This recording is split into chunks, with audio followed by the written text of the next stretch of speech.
सभी विद्यार्थियों का पुनः आपके अपने इस YouTube चैनल में बहुत बहुत स्वागत है। प्यारे बच्चों, आज हम बात करने वाले हैं महत्वपूर्ण कवि परिचय और महत्वपूर्ण लेखक परिचय के बारे में। बिल्कुल सही सुना आपने।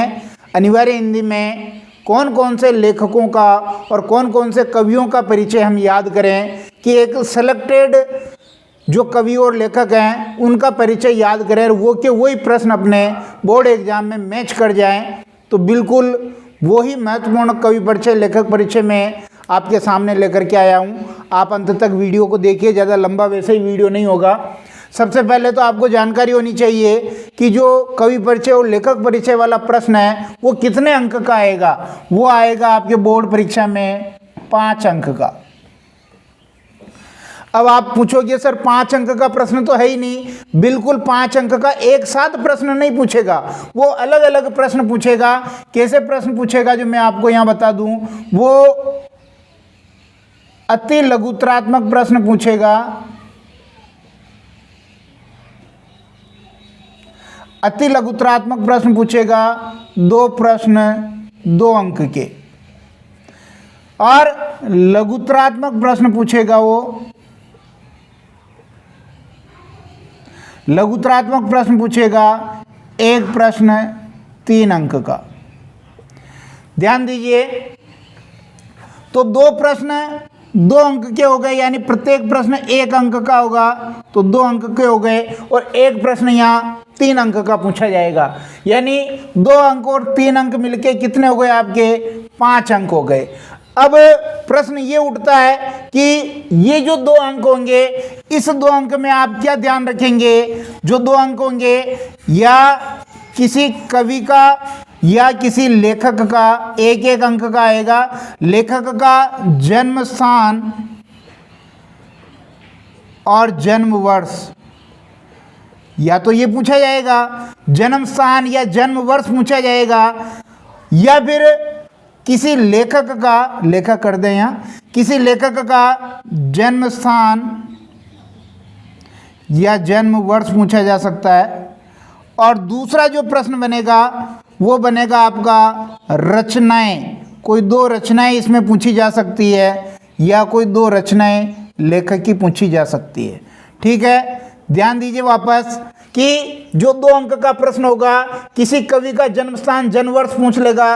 अगर किसी कवि का जन्म स्थान जन्म वर्ष पूछा है तो लेखक की रचनाएं पूछ लेगा, और यदि लेखक का जन्म स्थान जन्म वर्ष पूछा है तो कवि की रचनाएं पूछ लेगा।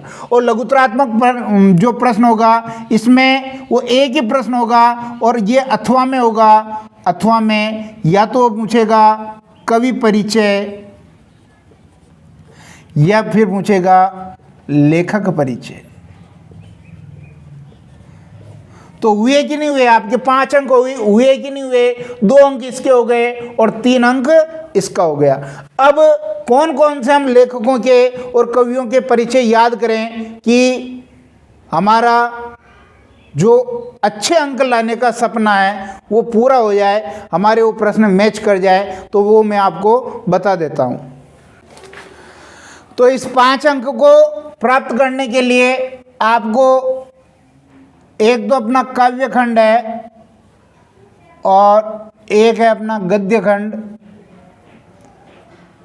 तो काव्य खंड और गद्य खंड में से कौन कौन सी कवियों की रचनाएं हम याद करें, तो देखिए काव्य खंड में मैं बता रहा हूं। पहले कुंवर नारायण, इसकी रचनाएं आप याद कर लें। 2 नंबर पर रघुवीर सहाय,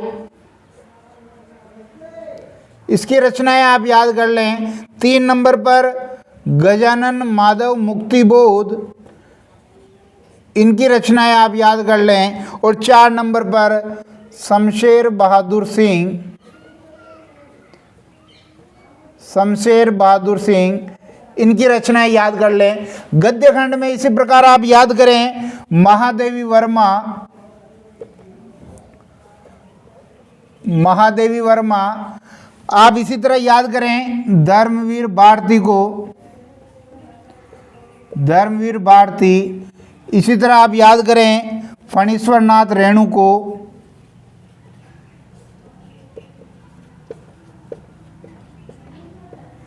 और इसी तरह आप याद करें हजारी प्रसाद द्विवेदी को।